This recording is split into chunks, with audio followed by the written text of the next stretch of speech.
Voilà, donc normalement, nous sommes en ligne. Bonjour à tous. Bonjour.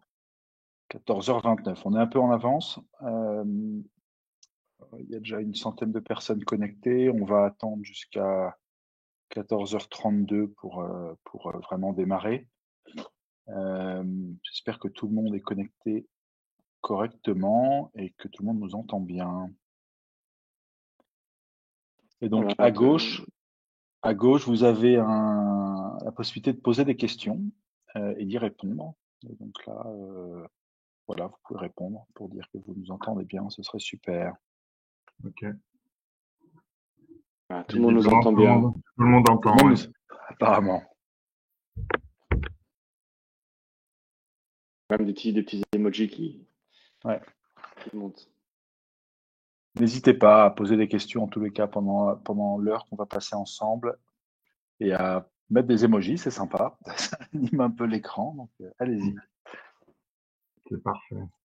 Et bonjour, bonjour à tout le monde. Il y a quelques personnes que je connais personnellement, donc ça me fait plaisir, dont quelques personnes qui ne sont pas en France et qui sont un petit peu qui sont sur d'autres continents. Je pense à Marc, qui est au Togo, par exemple. Salut Marc.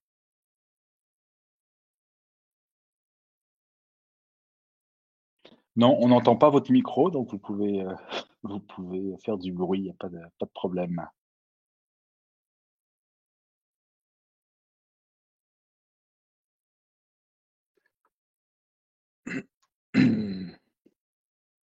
Tout le monde voit l'écran également, où c'est écrit nouveau classement hôtelier, ce qu'il faut savoir. Voilà, je vois des petits pouces, donc c'est bien.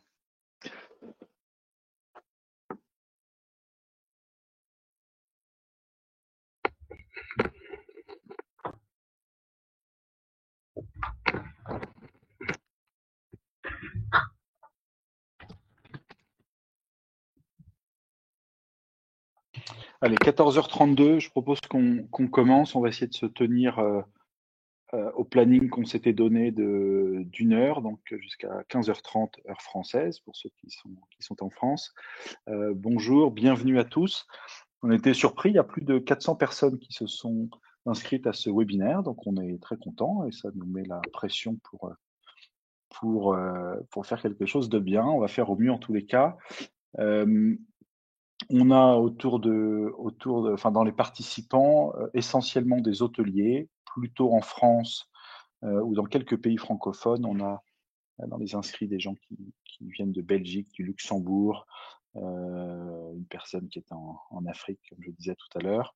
On a aussi quelques personnes qui travaillent dans une industrie un petit peu connexe de l'industrie hôtelière, qui est le monde du camping et de l'hôtellerie de plein air, qui est un domaine dans lequel nous intervenons également. Rapidement, je me présente, je m'appelle Mathieu Paulet, je suis le cofondateur, le directeur de la société LandJup.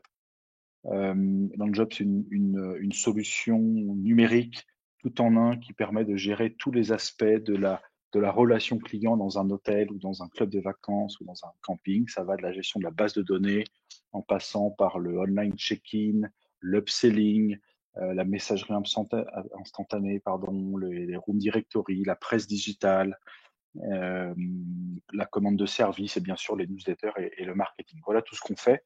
C'est tout ce que je vais vous dire sur LandJup aujourd'hui, puisqu'aujourd'hui on est là pour parler du classement hôtelier et de cette mise à jour qui est en vigueur depuis le 1er avril.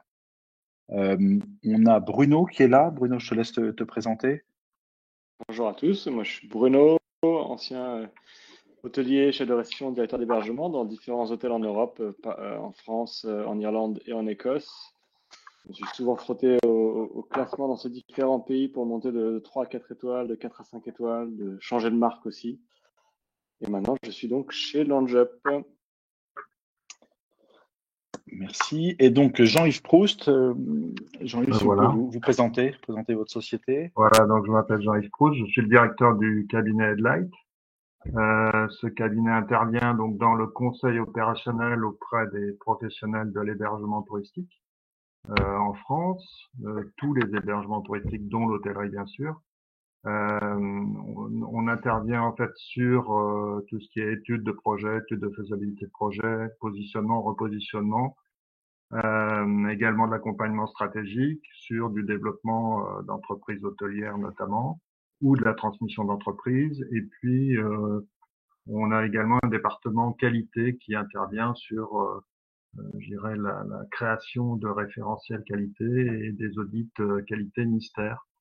Voilà. Enfin, dernière partie de notre activité, le classement des hébergements touristiques et notamment des hôtels, ce qui nous relie à notre problématique du jour. Voilà. Ok, alors justement, vous allez nous parler un petit peu de ce classement, des principes qui n'ont pas vraiment changé depuis la mise à jour et puis les nouveautés. La raison pour laquelle on organise ce webinaire, c'est que on a été depuis le mois de décembre où ce nouveau classement a été annoncé, on a été beaucoup sollicité à la fois lors des discussions avec des prospects ou des clients ou même auprès de notre équipe support. On a beaucoup de clients hôteliers qui nous ont posé des questions sur ce nouveau classement. On a essayé d'y répondre comme on pouvait, mais on n'est clairement pas des spécialistes. Et puis devant le nombre de questions, on s'est dit que c'était l'occasion d'organiser, enfin il y avait un besoin d'organiser un webinaire et on a surtout réussi à trouver un spécialiste qui allait pouvoir répondre à toutes vos questions. Donc surtout, n'hésitez pas à poser des questions en cliquant sur le petit menu à gauche. On essaiera d'y répondre, soit sur le moment, soit un petit peu plus tard. Et Bruno va être le relais et relaiera les questions auprès de Jean-Yves si on les a loupées. On va commencer juste pour savoir un peu qui est autour de la table virtuelle. On a deux petites questions à poser. Donc, on va vous envoyer deux questions qui vont apparaître sur votre écran. La première, c'est de savoir dans quel type d'établissement vous travaillez et quelle est la catégorie actuelle de votre établissement. Voilà, donc si vous pouvez cliquer, puis on partagera le résultat.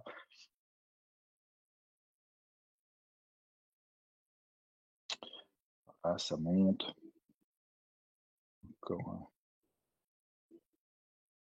Encore 20 secondes, s'il vous plaît.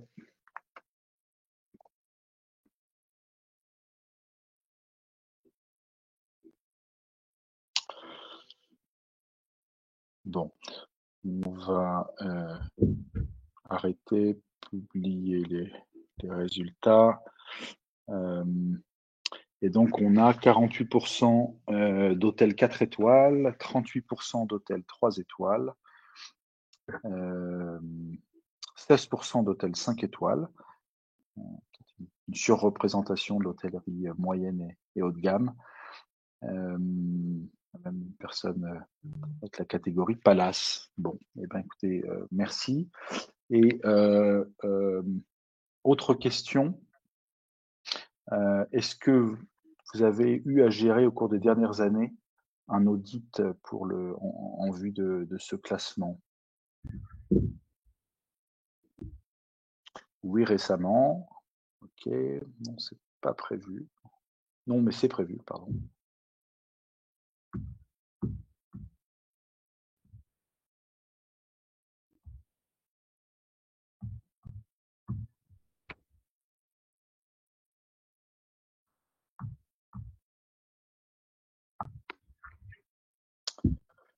Ok.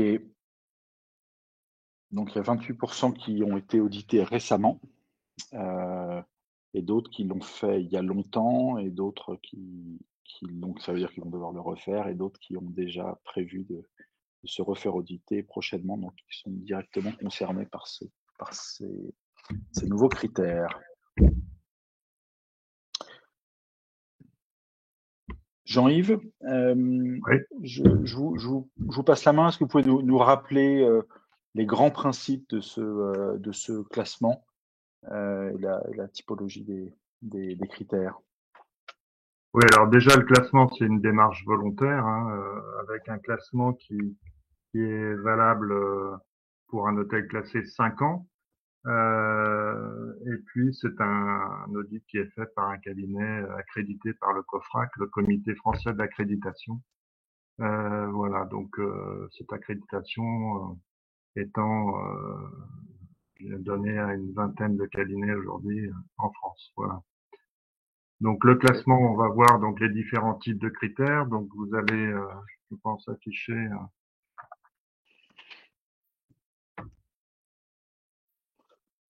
Voilà, donc là on va s'apercevoir effectivement qu'il y a différents critères, les critères obligatoires qui sont importants puisqu'il faut sur ces critères obligatoires 95% des points. Donc ça c'est incontournable. Nous avons aussi dans ces critères obligatoires des critères obligatoires non compensables. Ces critères obligatoires non compensables, en fait, sont des critères qui concernent l'état propreté. Et donc, ce sont des critères éliminatoires. Hein, donc, ils concernent notamment tout ce qui est linge de lit, literie, les chambres, nouveautés depuis la nouvelle grille. L'état propreté s'applique désormais aux espaces communs. Parce que auparavant, on regardait essentiellement tout ce qu'il y avait dans une chambre ou dans une salle de bain. Donc, dans le nouveau référentiel, les espaces communs sont intégrés. Et ça, c'est important puisque ça concerne notamment les escaliers, les couloirs. Ça peut être des salles séminaires, etc. Donc là, je dirais qu'il faut faire attention à la fois à la partie chambre, mais aussi aux espaces communs désormais. Le linge de toilette également, qui n'était pas intégré auparavant, a été intégré, ce qui paraît quand même normal pour juger de l'état de propreté des serviettes de toilette notamment. Donc ces critères obligatoires, il faut absolument donc 95%. Sur les critères à la carte optionnelle, donc on a un pourcentage qui est demandé en fonction de la catégorie de l'hôtel. Donc plus on va vers le 4 ou 5 étoiles et plus on demande de critères optionnels. Par exemple, en 4 étoiles, on va vous demander 30% des points disponibles. En optionnel, et en 5 étoiles, on va vous en demander à peu près 40%. Donc c'est beaucoup. Ces critères obligatoires sont demandés de la même façon, de façon plus importante dès qu'on monte en gamme. Et donc c'est de plus en plus difficile quelque part de perdre en tout cas des critères obligatoires et de les rattraper par des critères à la carte. On a cette possibilité donc dans la limite de 5%, de rattraper des critères obligatoires perdus par des critères optionnels supplémentaires. Donc ce qu'il faut comprendre, c'est qu'il faut au minimum 95% des points obligatoires. Ensuite, il faut un minimum de points à la carte qui est de l'ordre donc de 20% en 3 étoiles, 30% en 4 étoiles et 40% en 5 étoiles. Et si on perd des points obligatoires, il faut donc rattraper ces points obligatoires par 3 fois plus de points optionnels. Voilà. Donc les grands principes du classement, en sachant que ça n'a pas changé, on est d'accord. ça n'a pas changé, mais c'est bien de le rappeler, puisque pour les catégories supérieures, il est clair qu'il faut essayer, dans la mesure du possible, d'être le plus haut possible au niveau des critères obligatoires pour éviter à avoir à rattraper des critères optionnels qui, là, sont peu nombreux dès lors que beaucoup de critères sont obligatoires. Ok. Est-ce que ça mène à des questions, ce Il y point-là? a une question là qui a été posée, pas sur les critères, mais sur la durée du classement. Donc la question de Sarah, c'est est-ce qu'il y a un report possible du classement avec le Covid?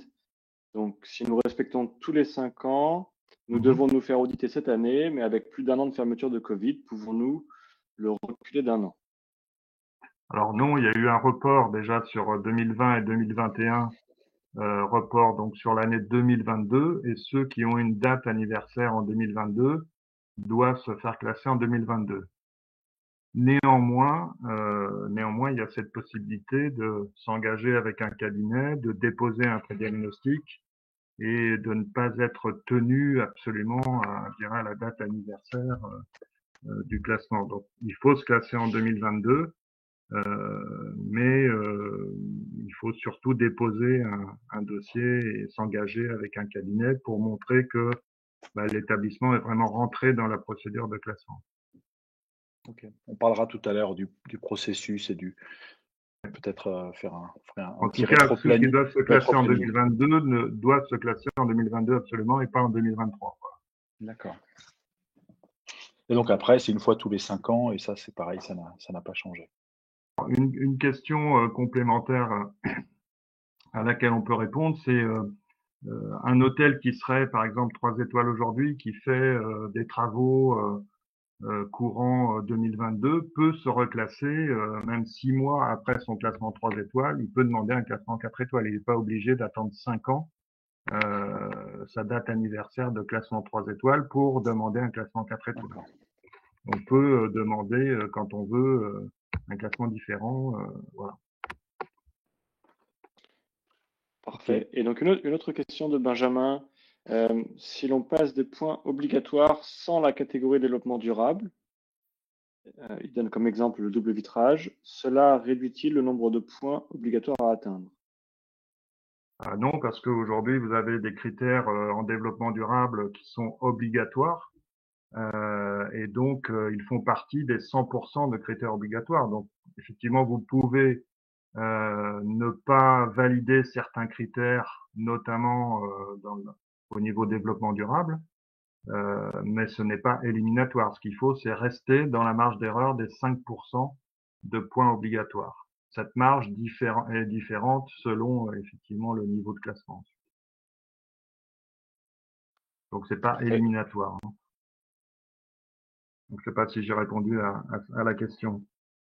Dans tous Oui, les cas, merci. les critères relatifs au développement durable fonctionnent de la même manière que les autres Tout à fait. familles de critères. Donc certains sont compensables, etc., mais dans certaines limites et certaines règles.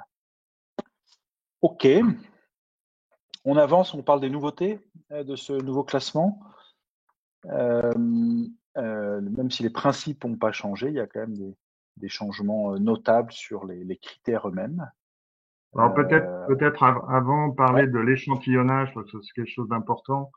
Lors de l'inspection, donc l'inspecteur qui va venir vous voir va constituer son échantillon, et l'échantillon est plus ou moins important. En tout cas, il est dicté par le guide de contrôle à Tout France. Donc je voulais vous donner quelques exemples. Par exemple, pour un 30 chambres, on va avoir 15 chambres en échantillon, donc ça c'est 50% de la capacité de l'hôtel. Pour 50 chambres, on va avoir 20 chambres, donc c'est 40% de la capacité. Et pour un 100 chambres, on va avoir 34 chambres, donc là c'est 34%. Donc ça veut dire qu'on voit quand même pas mal de chambres et en pourcentage beaucoup plus sur des petites capacités. Au niveau de l'échantillonnage, de la même façon, on voit il y a des chambres, au moins une chambre par étage, au moins une chambre par catégorie, au moins une chambre par bâtiment s'il y a plusieurs bâtiments.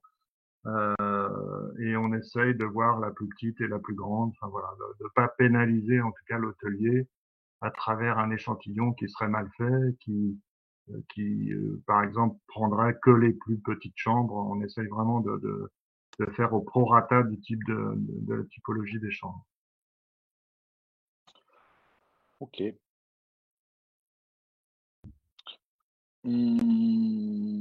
L'échantillonnage n'a pas changé avec la mise à Non, non, jour de. Voilà. non, ça n'a pas changé. Non. Alors, quels sont les changements en vigueur depuis le 1er avril?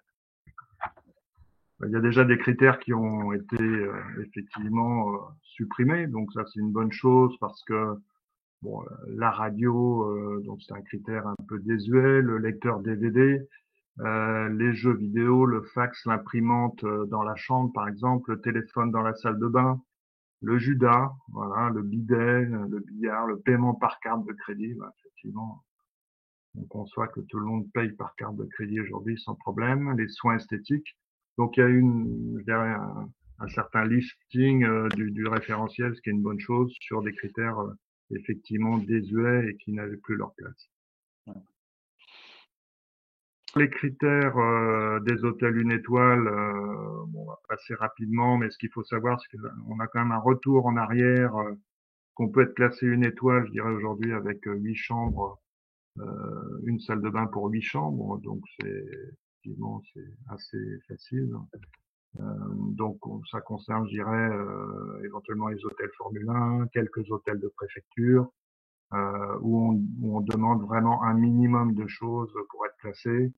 Et ça facilite aussi, je pense, la perception de la taxe de séjour, qui est plus simple à percevoir quand on est une étoile que quand on est non classé. Donc il y a un peu un retour en arrière sur la partie, sur la catégorie une étoile. Ok. Par contre, il y a des nouveaux critères alors pour les gammes un peu supérieures. Voilà, donc des nouveaux critères qui sont effectivement intéressants. Alors, je dirais personnellement, je trouve qu'on n'a pas été suffisamment loin encore sur tout ce qui est support numérique. On ne parle pas encore de Netflix, on ne parle pas de Chromecast, on ne parle pas d'enceintes connectées. Donc tous ces critères, on ne peut pas les valoriser, même si on a équipé l'hôtel dans ce sens-là. Par contre, il y a des bonnes choses, hein, puisqu'on peut valider plus facilement des jacuzzis privatifs, on peut valider plus facilement des WC indépendants dès lors qu'on en a 20% au niveau des chambres. Idem pour les chambres qui ont douche et baignoire, on peut valider des points à partir de 20% des chambres, alors qu'avant on était sur 50%. Donc je pense que c'est aussi reconnaître les efforts des hôteliers en matière de structuration de leur offre et d'équipement de leur chambre, de pouvoir donner des points à ceux qui vont vers ça, notamment les 4-5 étoiles. Auparavant, de la même façon, les équipements spa étaient adossés à une notion également de massage. Alors aujourd'hui, on a dissocié en fait les deux critères et les salles de massage sont un critère et les équipements spa sont un autre critère. Donc là aussi, même si on n'a pas de salle de massage et qu'on a un jacuzzi et un sauna, on peut valider des points, ce qui est une bonne chose. Ouais, d'accord.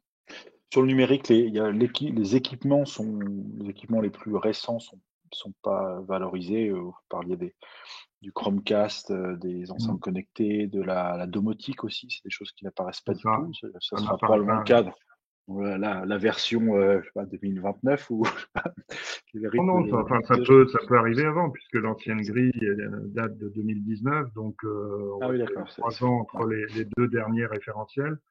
Donc on peut espérer peut-être 2024-2025. Après, je ne connais pas les dates Oui, oui, possibles, mais en tout cas, on n'est pas par obligé contre, d'attendre 10 ans pour revoir le référentiel.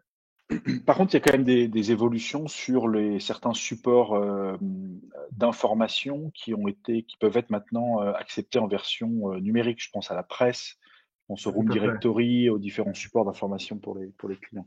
Voilà, dès lors que l'hôtelier met à disposition des supports numériques pour lire la presse, vous avez vu certainement dans le référentiel qu'on vous demande un certain nombre de journaux, de quotidiens accessibles. On peut avoir via un QR code, via une application, effectivement accès aux journaux quotidiens. Et donc on validera bien entendu l'accès numérique à tout ce qui est presse quotidienne. Voilà. Donc ça c'est Et important, c'est une vraie évolution. Ouais.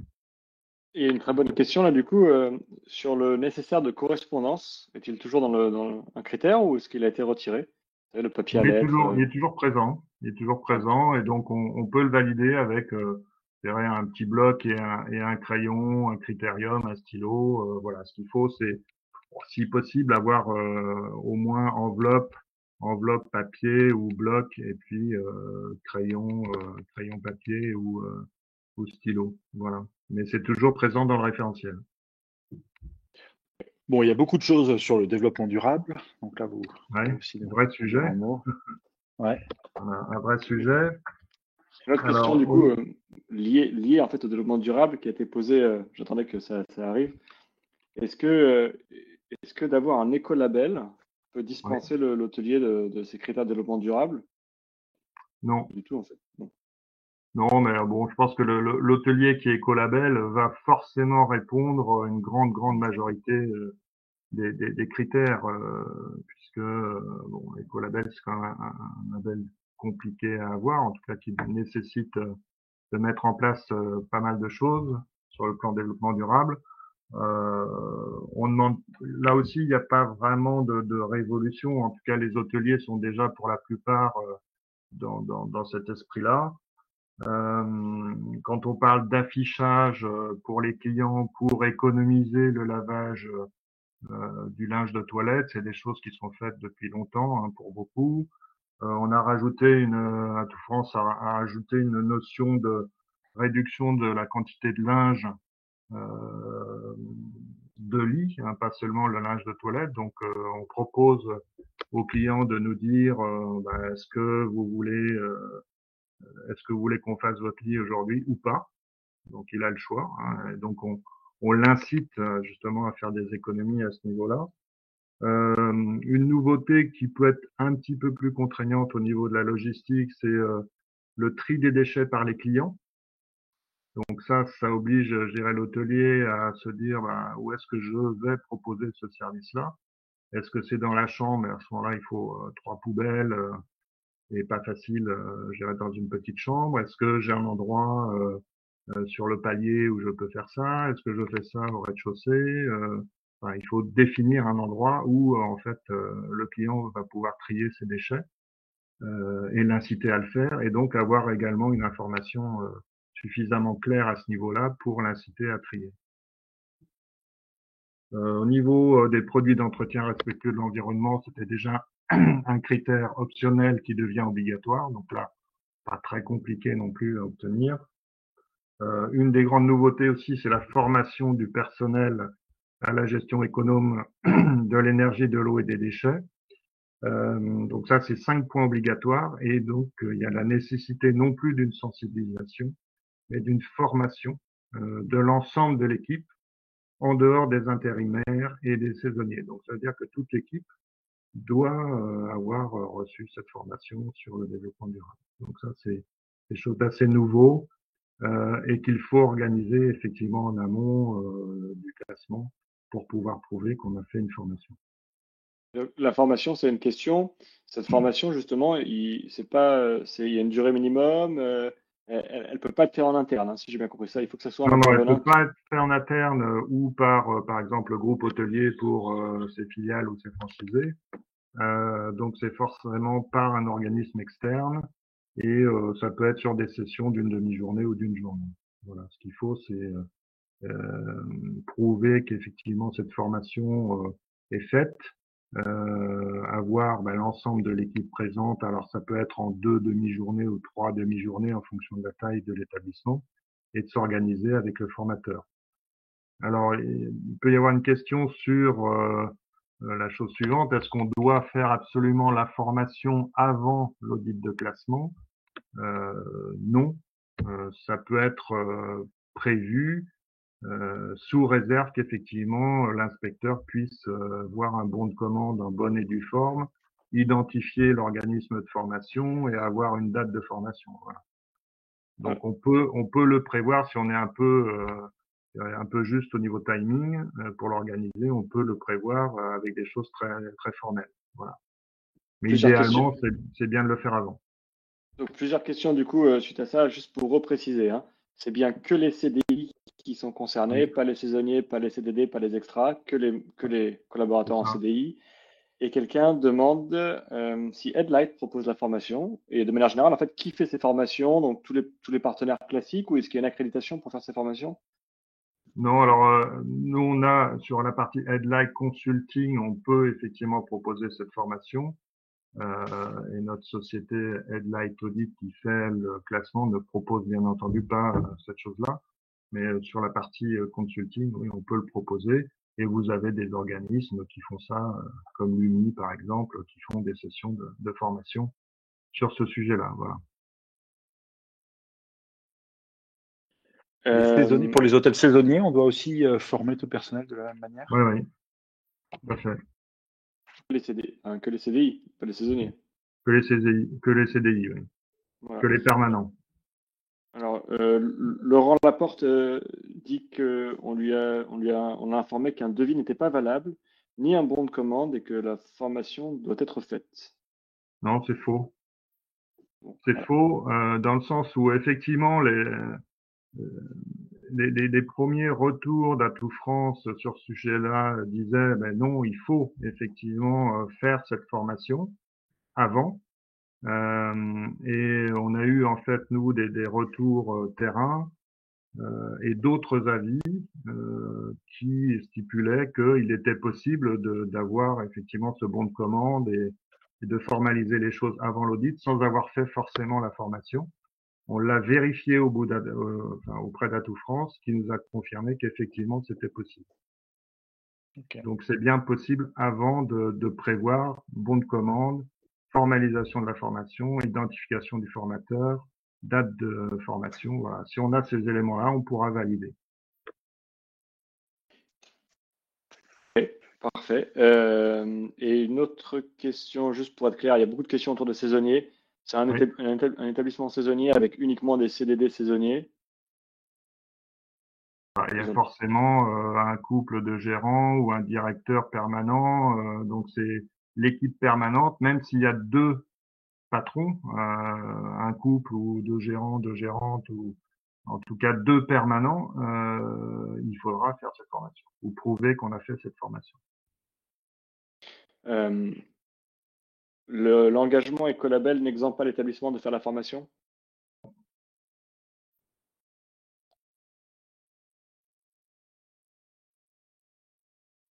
Et puis une dernière Le question. souci, si vous voulez, c'est que souvent, enfin, je pense que la formation écolabel se fait pour une ou quelques personnes. Là, on parle vraiment de l'ensemble de l'équipe. Donc, si effectivement la formation pour obtenir le label écolabel a été faite quelques semaines avant ou quelques mois avant et cette formation a concerné l'ensemble de l'équipe, pourquoi pas? Mais c'est sous cette condition-là.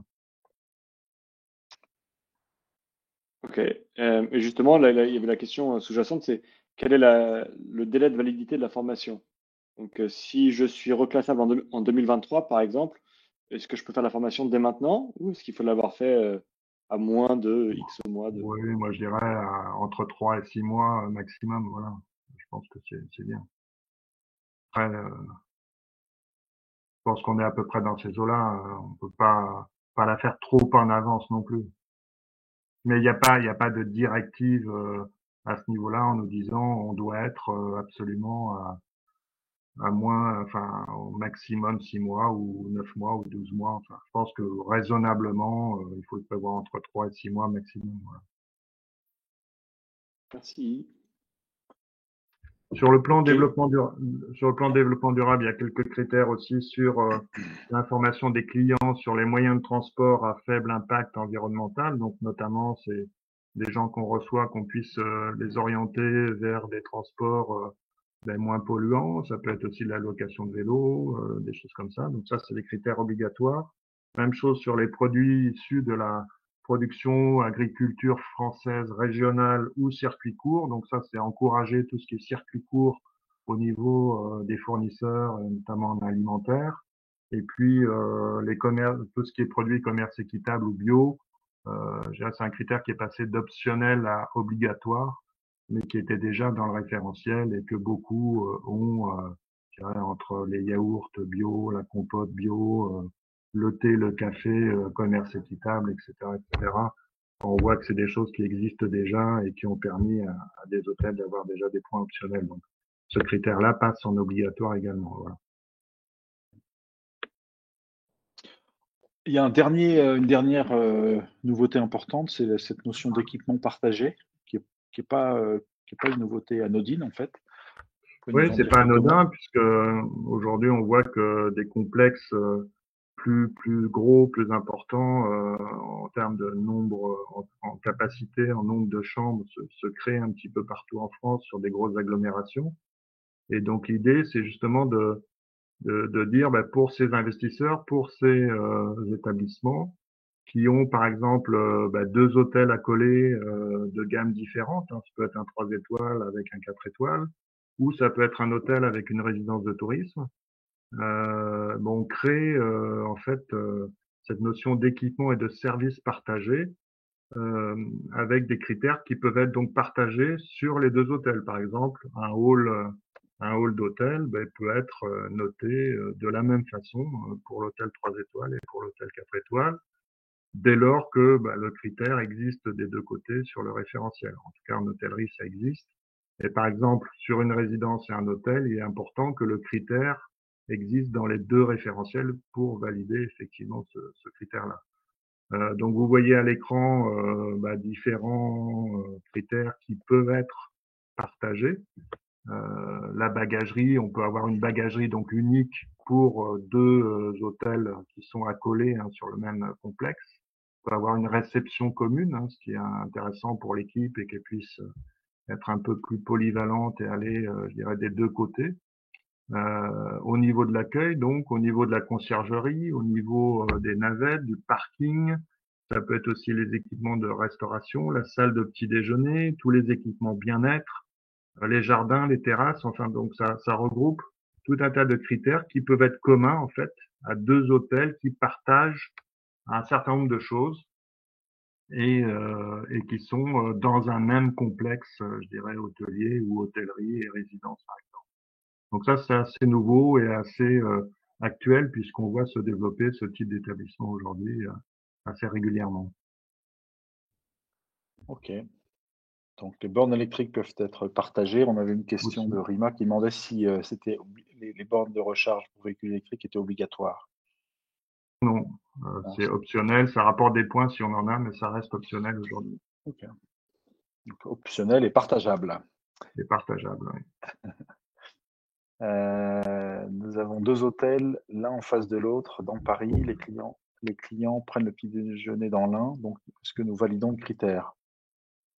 Oui, s'il y a un des deux hôtels qui n'a pas de salle de petit déjeuner et que dans la communication et la commercialisation des deux, on indique aux clients que le petit déjeuner se passe de l'autre côté de la rue, effectivement, on peut être dans ce cas-là. Donc ça veut dire que le deuxième hôtel qui n'a pas de salle de petit déjeuner, a priori, il n'a que des chambres. Et les espaces communs sont dans l'autre. Okay. C'est un peu ça l'idée. L'éloignement maximal, c'est quoi? Alors, c'est 300 300 mètres. mètres? 300 mètres? 300 mètres. Ouais, donc 300 mètres, 5 minutes, avec une voie qui peut être effectivement entre le bâtiment principal et l'annexe, une voie routière, mais oui. sous condition qu'on soit dans une zone 30 ou soit qu'il y ait un passage piéton protégé, en tout cas sécurisé. Voilà. Mais on voit qu'on peut également, et ça c'est intéressant, agglomérer, je dirais, une annexe assez facilement dans le classement hôtelier du bâtiment principal. Donc ça, c'est assez nouveau. En tout cas, ça a été formalisé par Atout France récemment. Alors, si les deux établissements sont vraiment de classements différents, et donc aussi clientèle, marché différent, pas de risque que le classement soit recalé. C'est une question. Service moins personnalisé pour 4 et 5 étoiles. Bon, si, j'imagine que c'était dans le cadre des équipements partagés, j'imagine la question. Oui, bien sûr. Écoutez, de toute façon, il y aura 2 certificats de visite pour les 2 hôtels. Donc, même s'il y a service partagé, effectivement, les services partagés seront notés à l'échelle de chaque établissement.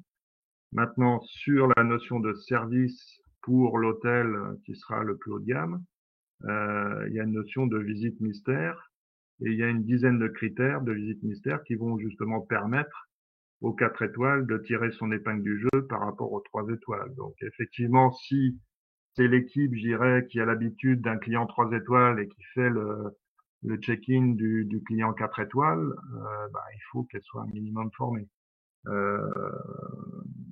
Maintenant, oui, c'est un risque, mais je dirais que c'est la formation qui doit permettre à un client 4 étoiles d'être aussi bien accueilli qu'un client 4 étoiles. Voilà. Donc il y a un vrai souci de formation derrière, en sachant que les critères visite mystère en 4 étoiles, bon, vous les connaissez, ils n'ont pas changé. Donc c'est la reformulation de la réservation, c'est l'information du client pour son installation, c'est l'accompagnement du client dans sa chambre, c'est la prise en charge du bagage, c'est le service couverture, c'est le room service. Bon, voilà, donc il n'y a pas de raison non plus que ces services qui doivent exister aujourd'hui dans un 4 étoiles disparaissent dès lors qu'on a quelques équipements et quelques services partagés. Parfait, merci. Ok. Est-ce qu'il y a des changements, une question, des changements au niveau de la restauration? Est-elle toujours obligatoire pour les moins de 50 chambres en 5 étoiles? Ou pas obligatoire? Ouais, c'est une bonne question. Bah, le room service n'est plus obligatoire 24/24 en 5 étoiles, mais il est obligatoire 19 heures sur 24. Voilà, donc c'est assez surprenant, mais c'est comme ça. Alors, je vais regarder. Sinon, on répondra précisément à cette personne, hein. Parfait. Mais la restauration, le plateau repas, en tout cas, reste un service obligatoire, que ce soit en 4 ou en 5 étoiles. Donc cette notion de plateau repas est importante dans le room service en chambre. Après la notion, donc la durée du room service, effectivement, n'est plus obligatoire 24/24 sur le 5 étoiles.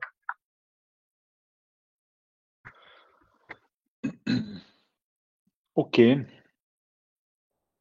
qu'il y a d'autres questions, Bruno? Il y a d'autres questions assez spécifiques sur les critères de Bertrand, sur le critère apparemment numéro 80. Présence d'assises, les sièges des balcons privés comptent-ils? A priori non, puisqu'il compte sur la terrasse. D'accord. Donc il Et faut vraiment, si on a besoin de 2 assises en 4 étoiles par exemple, il faut vraiment que ces assises soient dans la chambre.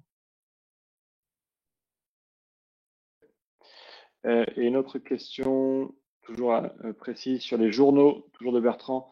3 journaux pour un 4 étoiles. Si nous sommes dans un pays où il n'y a que 2 quotidiens, peut-on prendre un magazine et un mensuel? Ce sont des après les quotidiens, je dirais en France, il y en a suffisamment, je pense. Enfin, on peut avoir aussi le journal local, hein. Vous pouvez avoir Sud-Ouest, vous pouvez avoir la Nouvelle République, vous pouvez avoir la Dépêche du Midi.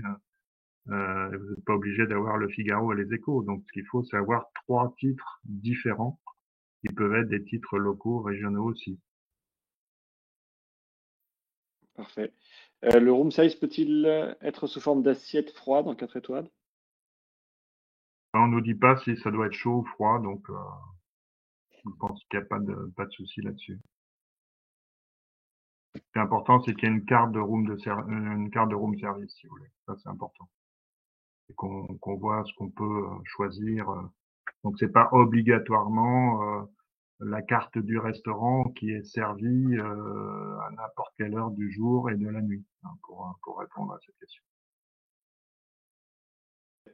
Et puis, juste pour reclarifier, mais je crois qu'on l'avait dit, la presse n'a plus besoin d'être papier. Elle peut être sous un format numérique. Exactement. Oui, oui, ça, on peut. C'est une bonne chose, hein, avoir donc une presse numérique.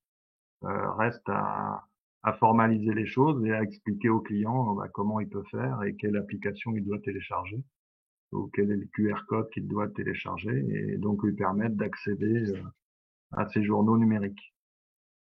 Et il en faut de la même façon 3. Si on demande 3 papiers, il faut 3 au niveau numérique de la même façon. Ok. Il y a une question de Lucie là qui l'a posée 2 fois, on lui a pas répondu. Alors, est-ce qu'il faut transformer en détection de présence tout l'éclairage des espaces communs? Non. Le détecteur de présence est une des mesures de réduction de consommation d'énergie, donc quelque chose qui a été modifié également sur le nouveau référentiel par rapport à celui de 2019.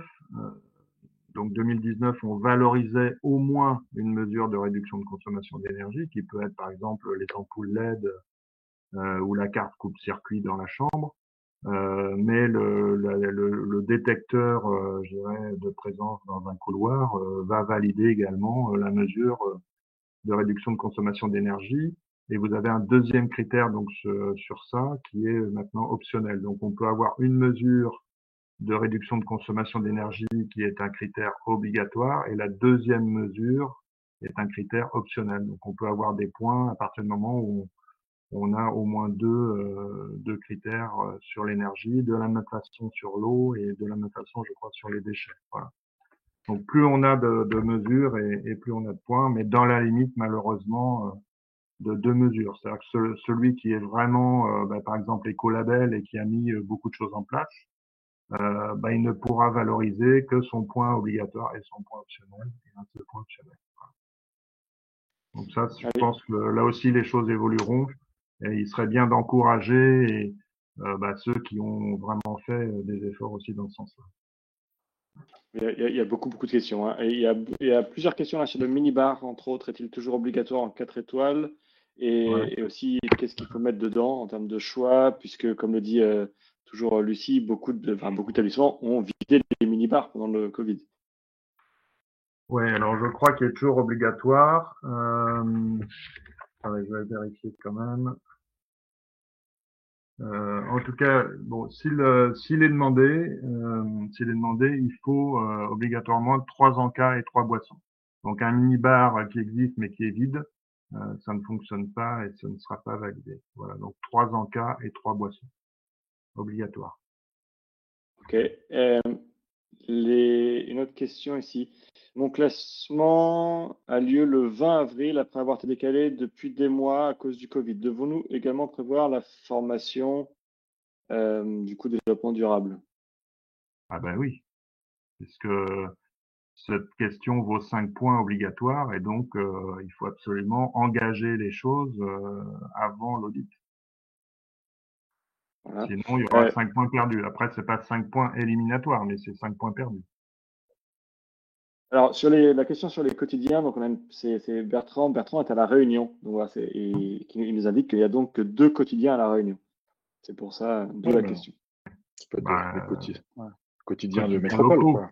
Quotidiens locaux. Après, je pense que le journal Le Monde ou Le Figaro, les Échos arrivent aussi à La Réunion. Donc, même si le journal de l'abeille, parce qu'il est arrivé un peu en retard, c'est pas grave. Mais au moins, il aura trois quotidiens. C'est là où le numérique peut rendre service aussi, pour le coup. Le numérique va effectivement rendre service. pour la livraison. Ouais. Ok. On prend une dernière question, Bruno, puis on avance, parce qu'il est déjà à 15h15.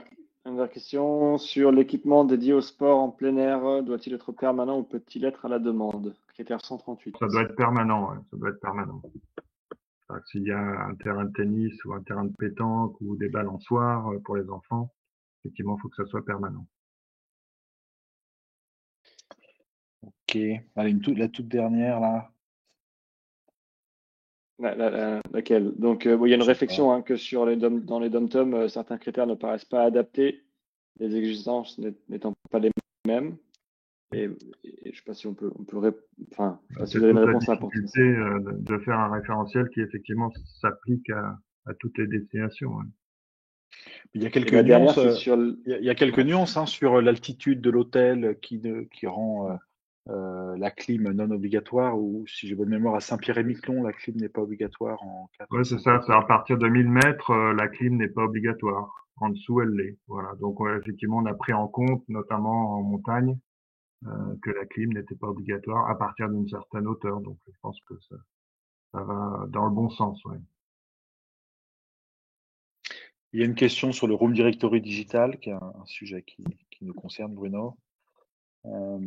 Concernant la réduction de la quantité de linge de lit, est-ce que nous pouvons l'intégrer au Room Directory digital? Sinon, est-ce qu'on peut mettre la même affiche que celle pour le linge de toilette?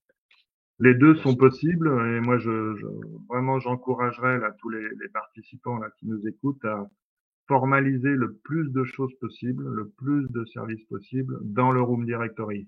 Pour les inspecteurs, si vous voulez, la Bible, c'est vraiment votre Room Directory. Alors, s'il est numérique, c'est très bien. À partir du moment où les choses sont formalisées, existent réellement sur un Room Directory, qu'il soit papier ou numérique, je pense ça rassure et ça montre aussi à vos clients que les choses existent et que il y a plein de choses chez vous et qu'il est possible de faire. Donc, il faut surtout effectivement formaliser toutes ces choses-là et notamment l'économie du linge de lit peut tout à fait apparaître sur le Room Directory. En tout cas, moi, je vous encourage vraiment à le faire. Ok, merci. Bon, juste pour dire, mais pour un peu conclure, dès qu'on parle de disparu.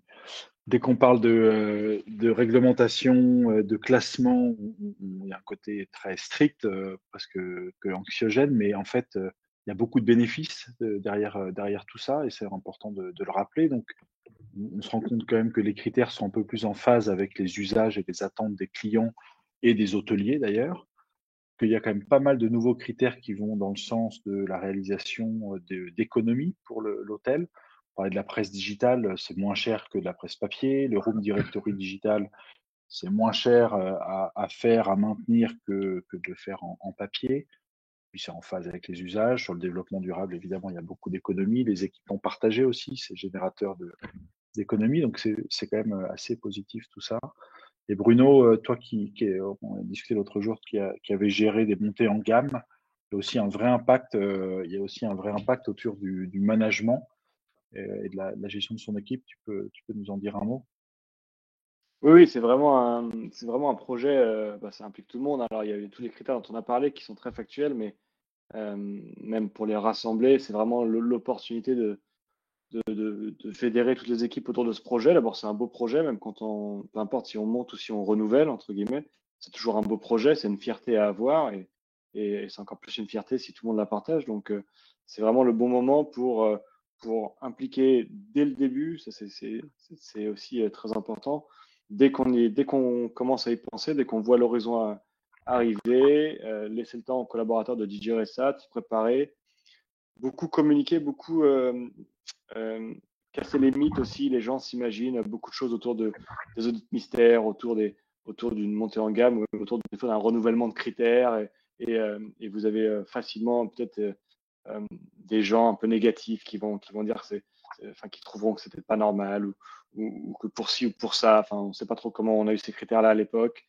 Il y a souvent beaucoup de turnover, donc c'est ultra important de bien communiquer dessus, d'impliquer tout le monde et presque de surcommuniquer en fait pour être sûr que tout le monde s'implique dans le projet. Et puis il y a beaucoup de critères à valider, donc le faire tout seul, même quand on se fait accompagner par des gens très compétents comme Headlight, ça reste quand même beaucoup de travail, donc c'est vraiment pas l'occasion de le faire tout seul. C'est un bon moyen de faire justement un team building autour de ça, quoi. Et après de célébrer quand on a refait le classement ou alors quand on a réussi à monter en gamme l'un ou l'autre. C'est juste une petite rectification sur le minibar. En fait, sur le nouveau référentiel, il est optionnel en 4 étoiles et obligatoire en 5 étoiles. Voilà, pour répondre à la question de tout à l'heure. Ok, fini les mini-bars. Enfin, plus obligatoire. Ok. Jean-Yves, peut-être un peu dernier point, est-ce que vous pouvez nous rappeler un peu comment on doit s'organiser pour faire son audit, quand est-ce qu'il faut s'y prendre, sur quoi Ouais, mais je crois il que faut faire un peu gaffe? comme le disait Bruno, c'est aussi une démarche de management, une démarche d'équipe. Donc, quand commencer, je dirais le plus tôt possible, au moins 6 mois à l'avance, tranquillement, et puis faire le tour des choses, des équipements peut-être manquants dans certaines chambres, faire les commandes nécessaires, commencer je dirais, à motiver l'ensemble de l'équipe sur certains critères. Donc, bien sûr, l'état propreté, hein, qui est des critères donc fondamentaux.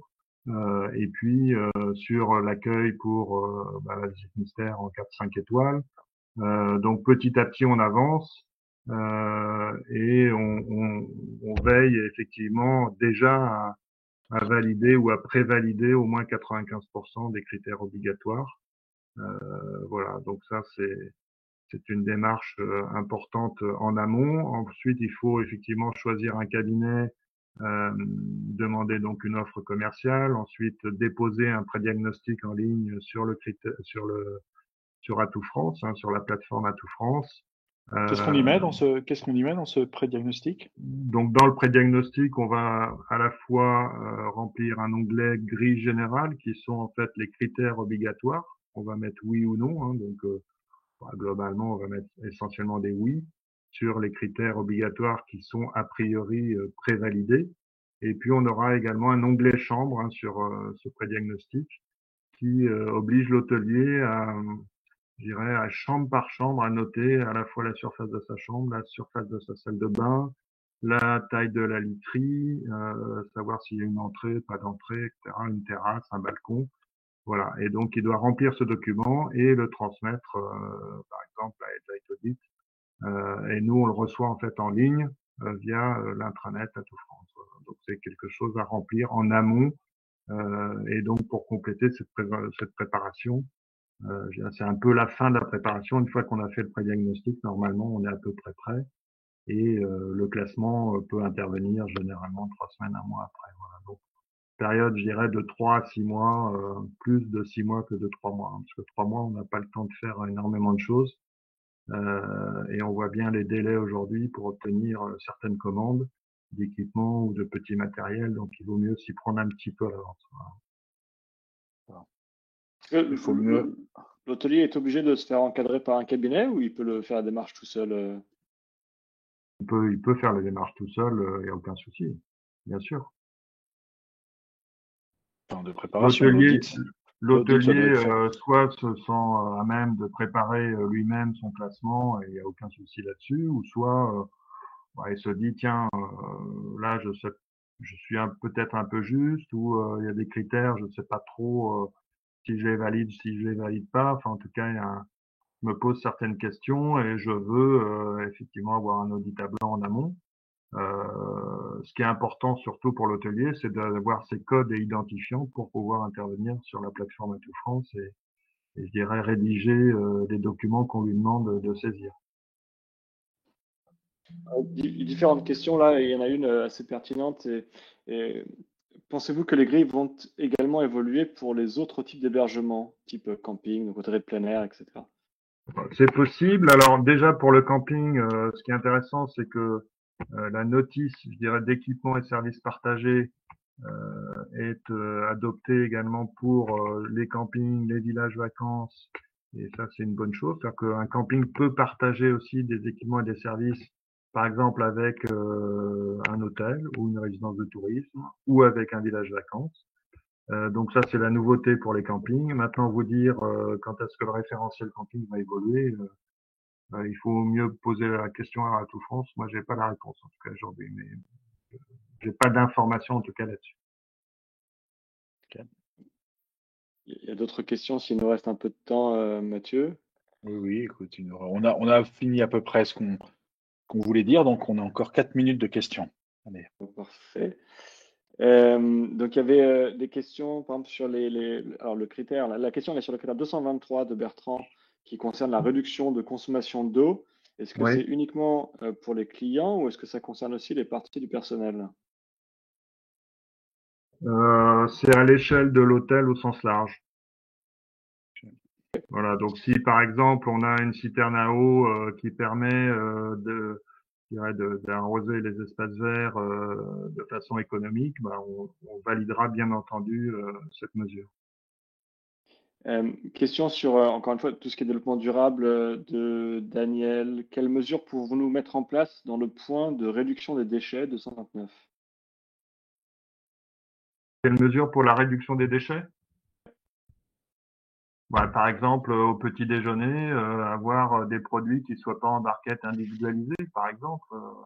Ça peut être des grands contenants, ça peut être des distributeurs dans les salles de bain plutôt que des savonnettes. Donc j'ai un distributeur de savon, donc j'ai moins de déchets à trier. Enfin, il y a plein de choses à imaginer. Le tri des déchets, c'est aussi trier les bouchons, c'est trier les piles, c'est trier les cartouches. Donc des choses que beaucoup font déjà, mais comme c'est du quotidien, et je dirais, on le fait naturellement, on se dit, tiens, c'est pas forcément une mesure de réduction des déchets, si quand même. En tout cas, on trie les déchets et pour réduire les déchets, on peut faire plein de choses. C'est essentiellement, je dirais, dans la fourniture des choses que l'on achète pour réduire ces déchets. Donc c'est plus des gros contenants que des petits, voilà. Ok. Et une question de Marjolaine sur le critère 187. Donc, elle demande plus d'informations sur le plan qualité de tourisme. Qu'est-ce que c'est? Oui, c'est un label qualité sur le plan national qui s'appelle Qualité Tourisme, qui fédère l'ensemble des filières touristiques. Et donc ce label peut être obtenu via un audit qualité fait par des cabinets comme le nôtre, par exemple. Donc c'est un audit qualité mystère, voilà, et qui donne accès à cette marque Qualité Tourisme, qui est la marque, je dirais, nationale sur le plan qualité. Un audit dans l'audit, du coup. Oui, alors ça peut être effectivement, on peut grouper éventuellement les deux, ça peut se faire. Mais c'est pas obligatoire non plus. Ça peut être en amont de l'audit d'inspection. Une autre question qui avait été posée, c'est sur tout ce qui est accessibilité handicapée, donc PMR. Est-ce que c'est contrôlé? C'est partie des critères? Mhm. Bah, ce qui est contrôlé, c'est toujours un peu la même chose, c'est l'information sur les supports de communication, donc notamment sur le site internet. On va regarder si l'hôtel est accessible ou non accessible. Donc, est-ce qu'on a cette information sur le site internet? Et si elle est accessible, en quoi il est accessible? Ou s'il est non accessible, en quoi il est non accessible? Voilà, donc, il faut en tout cas une information très claire sur ce sujet-là sur le site internet. Question sur le personnel de nuit, donc est-il obligatoire? Un night audit, donc quelqu'un 24 heures sur 24, j'imagine, ou est-ce qu'un numéro Bah, d'urgence suffit? bah, si le critère 24-24 est obligatoire, effectivement, le veilleur de nuit est obligatoire. Donc ça peut pas être un numéro. À partir du moment où c'est 24 heures sur 24, ça peut pas être un C'est pas numéro. une astreinte, c'est pas quelqu'un en astreinte et c'est pas un numéro de téléphone. Et ça, c'est obligatoire à partir du 4 étoiles? Peut-être, je sais plus. Ah, vous savez plus par cœur. Non. Et Change. une question très concrète mathématique. Si j'ai 90% des critères obligatoires, les 5% doivent être rattrapés par les optionnels. Ces points optionnels supplémentaires doivent-ils être pris en plus des 30% optionnels demandés? Exemple d'un 4 Alors, étoiles. oui, donc les points optionnels supplémentaires sont toujours effectivement supplémentaires par rapport aux 30% demandés. Donc ça, c'est en plus. Par contre, si j'ai 90% de points obligatoires, je n'aurai pas mon classement. Il me faut obligatoirement 95%. Donc ça, c'est déjà une chose impérative. Il faut d'abord 95% de points obligatoires avant de parler des points optionnels. Si vous avez 200 points optionnels en trop, et si vous n'avez pas 95% de points obligatoires, vous n'aurez pas le classement. Voilà. Donc, d'abord, visez les points obligatoires à hauteur de 95% et après, on parle des points optionnels. Très clair. Merci. Une question en rapport avec les cabinets. Quand vous avez parlé de choisir son cabinet, c'était dans l'accompagnement. Là, la question, c'est est-ce que c'est nous qui choisissons l'auditeur d'Atout France? Non. Non, alors, Atout France ne fait pas d'audit. Hein, ce sont des cabinets accrédités par le COFRAC, dont on fait partie. Voilà, donc vous choisissez effectivement votre cabinet par un menu déroulant quand vous êtes sur la plateforme avec votre intranet Atout France. Donc c'est l'établissement qui choisit son cabinet. Ok. Et le cabinet choisit son inspecteur. Voilà. L'hôtelier choisit le cabinet et le cabinet choisit l'inspecteur. Exactement.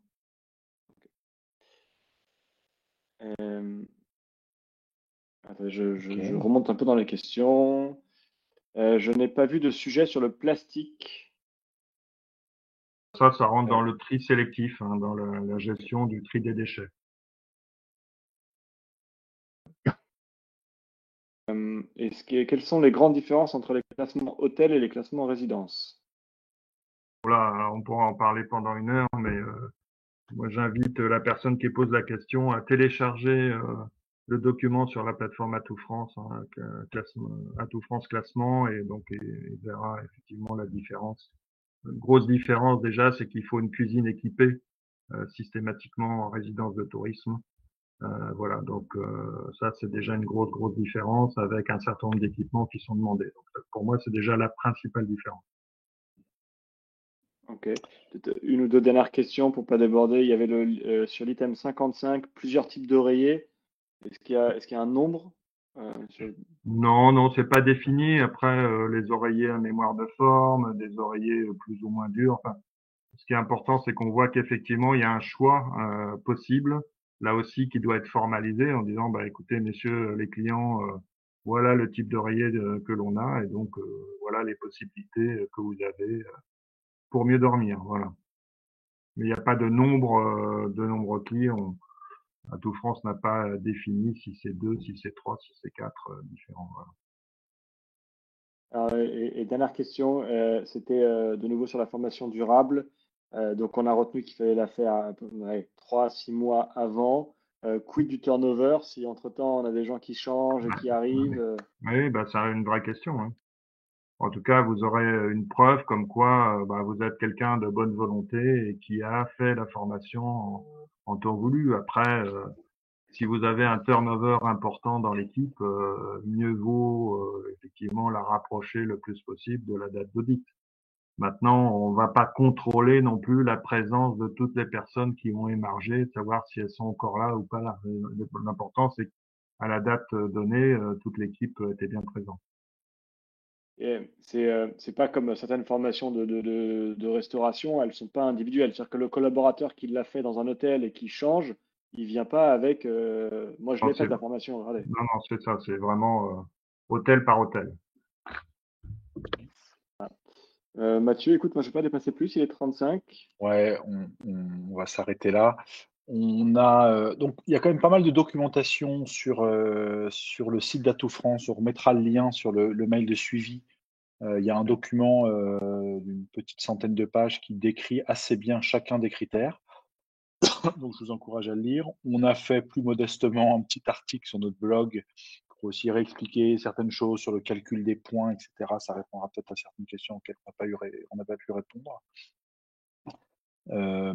Et puis voilà, et puis après, vous pouvez aussi contacter Headlight, dont c'est le métier de faire l'accompagnement, s'il y a des choses un peu plus précises que vous voulez savoir ou si vous voulez préparer votre audit. Merci mille fois, Jean-Yves. Merci pour votre présence à tous et puis Ouais, bon courage merci. dans votre préparation surtout. Voilà, à très bientôt. On fera d'autres webinaires cette année, ça fait partie de nos résolutions de nouvelle année. Donc à très vite on vous fait un email avec le replay et quelques informations. Voilà. Et merci pour les emojis, c'est sympa. Merci à Allez, vous. bonne journée à tous et à Bonne journée. bientôt. À bientôt. Au revoir. Bientôt. Au revoir.